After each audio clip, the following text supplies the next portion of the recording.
সঙ্গীতা দেবী তার দুই ছেলে সমরেশ সঞ্জয়, দুই বৌমা সুনিতা সীমা এবং এক মেয়ে টিনাকে নিয়ে শহরে বাস করে। সঙ্গীতা দেবী তার দুই বৌমার আচরণ একেবারে সহ্য করতে পারে না। তারা যতই ভালো ব্যবহার করুক না কেন, সঙ্গীতা দেবী ঠিক কোনো না কোনো কিছুতে তাদের ভুল খুঁজেই থাকে। আর এই কারণে টিনার সঙ্গে সঙ্গীতা দেবীর সবসময় ঝগড়া লেগে থাকে। টিনা তার দুই বৌদিকে খুবই ভালোবাসে, আর তার দুই বৌদিও তাকে খুবই ভালোবাসা দেয়। তারা সবসময় তিন বোনের মতো থাকতো। একদিন সঙ্গীতা দেবী তাদের তিনজনকে বলে, টিনা, কটা বাজে এখন? আর এই যে আমার দুই বৌমা, তোমরা কি ভুলে গেছো তোমরা এই বাড়ির বউ? তোমরাও 10টা বাজতে বাড়িতে ফিরছো। টিনা, তুই এতক্ষণ কোথায় ছিলিস? মা, তুমি তো জানোই আমি সবসময় লেট করেই বাড়িতে ফিরি, কারণ আমার বন্ধুদের সঙ্গে গল্পগুজব করতে একটু ঘুরতে ফিরতে দেরি হয়ে যায়। আর আজকে তুমি আমাকে প্রশ্ন করছো কেন? আমার সঙ্গে আমার দুই বৌদি গিয়েছিল বলে, তাই তো? তুমি চিন্তা করো না, তোমার দুই বৌমা কোনো খারাপ কাজে যায়নি, ওরা আমার সঙ্গেই ছিল, আমরা একসঙ্গেই ঘুরছিলাম। দেখ টিনা, তোর জন্য আমার বাড়ির বৌমাগুলোও কিন্তু মাথায় উঠে পড়ছে। আমি চাই না তোর জন্য দুটো বউ খারাপ হোক। আর তাছাড়া আজ বাদে কাল তুই চলে যাবি, তোর বিয়ে হয়ে যাবে, তখন এদেরকে আমি আটকে রাখতে পারবো তো? তুই যে এখন ওদের এরকম অভ্যাস করে দিচ্ছিস, কিছুদিন পর তো ওরা আমার মাথায় উঠে নাচানাচি করবে।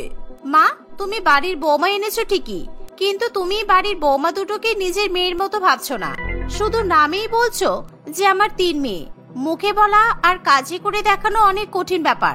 একটু হলেও দুই বৌমাকে সম্মান দিতে শেখো, ওদেরকে ভালোবাসা দিতে শেখো। আমি জানি বৌদিরাও তোমাকে খুব ভালোবাসে, আর এরা তো তোমাকে মায়ের মতোই ভালোবাসে, আর সেই জন্য আমিও বৌদিদেরকে খুবই পছন্দ করি।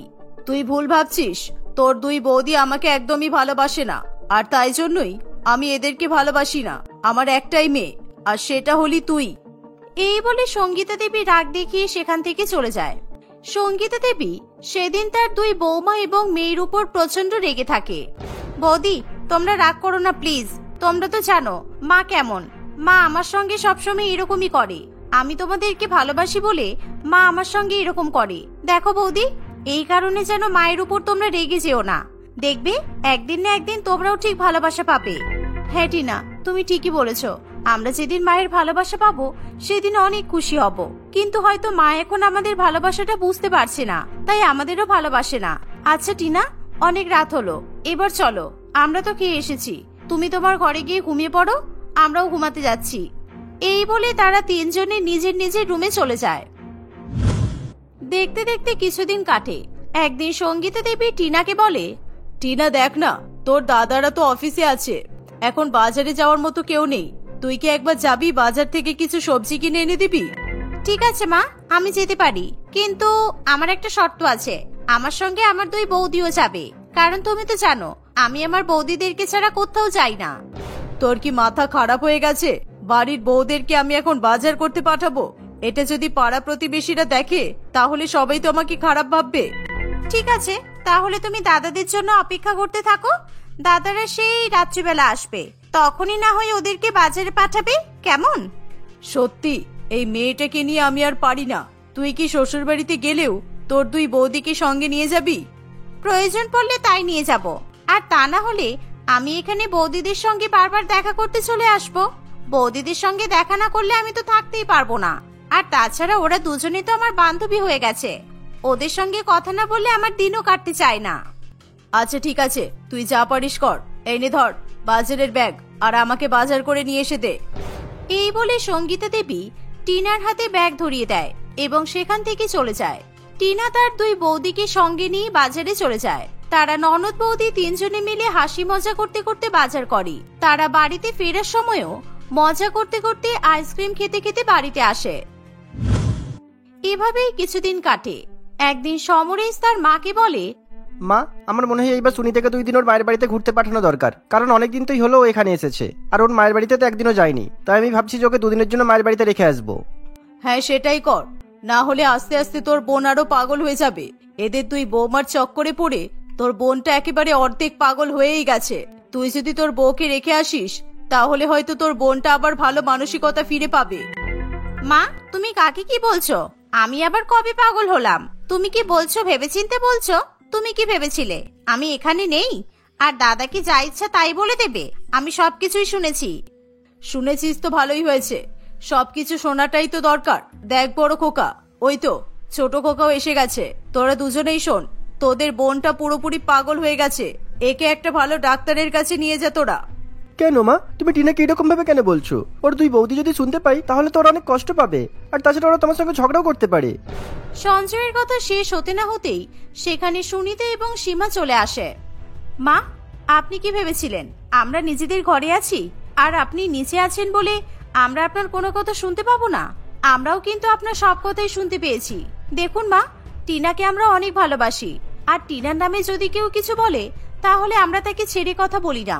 আপনি যেহেতু আমাদের শাশুড়ি মা, তাই আমরা আপনাকে ছেড়ে দিচ্ছি, কিন্তু এরপর দয়া করে আর টিনার নামে কোনো খারাপ কথা বলবেন না। হ্যাঁ মা, সীমা একদম ঠিক কথাই বলছে। টিনা, তুমি দেখছো মা তোমার নামে কি সব উল্টোপাল্টা কথা বলছে? আমি জানি তো মা দাদাদের সামনে আমার নামে উল্টোপাল্টা কথা বলবেই, কিন্তু তোমরা চিন্তা করো না, দাদারা আমাকে অনেক ভালোবাসে। মায়ের কথা শুনে আমাকে কিছুই বলবে না। আর তাছাড়া দাদারা তোমাদেরকেও কিছু বলবে না, কারণ দাদারা জানি তোমরা কেমন মেয়ে আর আমি তোমাদেরকে কেন ভালোবাসি। টিনা, তোর বৌদিকে আমি 2 দিনের জন্য মায়ের বাড়িতে রেখে আসছি, আর তোর ছোট বৌদিও যাবে। তুই একা একা ঘরে থাকতে পারবি তো? মা, দাদার এসব কি বলছে? বৌদিরা মায়ের বাড়িতে যাবে কেন? আর তাছাড়া আমি যেটুকু জানি সেটা হলো বিয়ের পর মেয়েদের শ্বশুর বাড়িটাই হলো নিজেদের বাড়ি। তাছাড়া বৌদিরা মায়ের বাড়িতে কেন যাবে? কেন মায়ের বাড়িতে গেলে কি বৌদিরা ভালো হয়ে যাবে?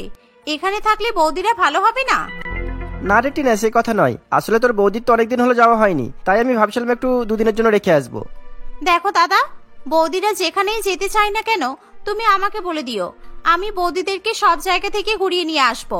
আর তাছাড়া বৌদিরা যখনই কোথাও যাওয়ার প্ল্যান করে তখন তো আমাকে সঙ্গে নিয়েই প্ল্যান করে, আমাকে না জানিয়ে তো কিছু করে না। আচ্ছা ঠিক আছে, বৌদিরা যদি মায়ের বাড়িতে যেতেই চাই তাহলে আমিও বৌদিদের সঙ্গে যাব। তুই আবার গিয়ে কি করবি বলতো? তোর ওখানে গিয়ে কোনো কাজ নেই, ছাড়, তোকে যেতে হবে না। এরকম মায়ের মতো প্রশ্ন করা বন্ধ কর, আমার এসব আর ভালো লাগে না। এই বলে টিনা সেখান থেকে চলে যায়। টিনার এরকম কথা শুনে সঙ্গীতা দেবী এবং তার 2 ছেলে রেগে যায়, কিন্তু তবুও তারা সেই মুহূর্তে টিনাকে আর কিছু বলে না। টিনা তার 2 বৌদিকে মায়ের বাড়িতে যেতে দেয় না। এভাবেই কিছুদিন কাটে। আস্তে আস্তে টিনাও বিবাহ উপযোগী হয়ে ওঠে। বলছি টিনা, এই দেখ, আমি তোর জন্য এই ছেলেটা দেখেছি। খুব ভালো ছেলে, তোর সঙ্গে খুব ভালো মানাবেও। আর তাছাড়া ছেলেটা খুব ভালো কাজ করে, ওদের বাড়িতে তোর কোনো কিছুর অভাব থাকবে না। আমি আমার 2 বৌদিকে ছেড়ে কিভাবে থাকবো? ওরা তো আমার সব থেকে কাছের বন্ধু। আমি আমার মাকে ছেড়ে তো থাকতে পেরে যাব, কিন্তু আমার 2 বৌদিকে ছেড়ে আমি থাকতে পারবো না। দেখ টিনা, একদিন না একদিন তোকে শ্বশুর বাড়িতে যেতেই হবে, আর তখন তো তোকে তোর 2 বৌদিকে ছেড়ে থাকতেই হবে। এখন থেকে সেটা অভ্যাস কর। এভাবেই সঙ্গীতা দেবী এবং তার 2 ছেলে মিলে টিনার বিয়ে ঠিক করে দেয়। দেখতে দেখতে কয়েক মাস কাটে।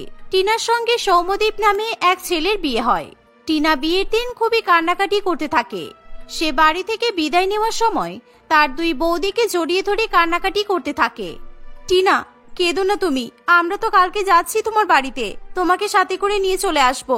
তুমি কেঁদো না, আর আমরাও তোমাকে খুব মিস করব। টিনা, দয়া করে আর চোখে জল ফেলো না তুমি। তোমার চোখে জল দেখে আমার খুব কষ্ট হচ্ছে। তুমি যেমন আমাদেরকে ভালোবাসো, আমরাও সেরকম তোমাকে অনেক ভালোবাসি, কিন্তু কিছু করার নেই, তোমাকে তো শ্বশুর বাড়িতে যেতেই হবে, তাই না? এভাবেই তারা সবাই মিলে টিনাকে বিদায় জানায়। টিনা সৌম্যদীপের সঙ্গে তার শ্বশুর বাড়িতে গিয়ে ওঠে। তাকে তার শাশুড়ি মা সোহিনী দেবী বরণ করে বাড়িতে তোলে। সোহিনী দেবী টিনার সঙ্গে ঠিক একই রকম ভাবে ব্যবহার করে, ঠিক যেমনটা তার মা 2 বৌদির সঙ্গে ব্যবহার করত। এই যে ছোট বৌমা, 7টার পর আমার বাড়ির বাইরে বেরোবে না। যদি তোমাকে 7টার পর বাড়ির বাইরে বেরোতে দেখি তাহলে কিন্তু আমি অনেক রেগে যাব, আর আমি রেগে গেলে কাউকে চিনি না, আগেই বলে দিলাম।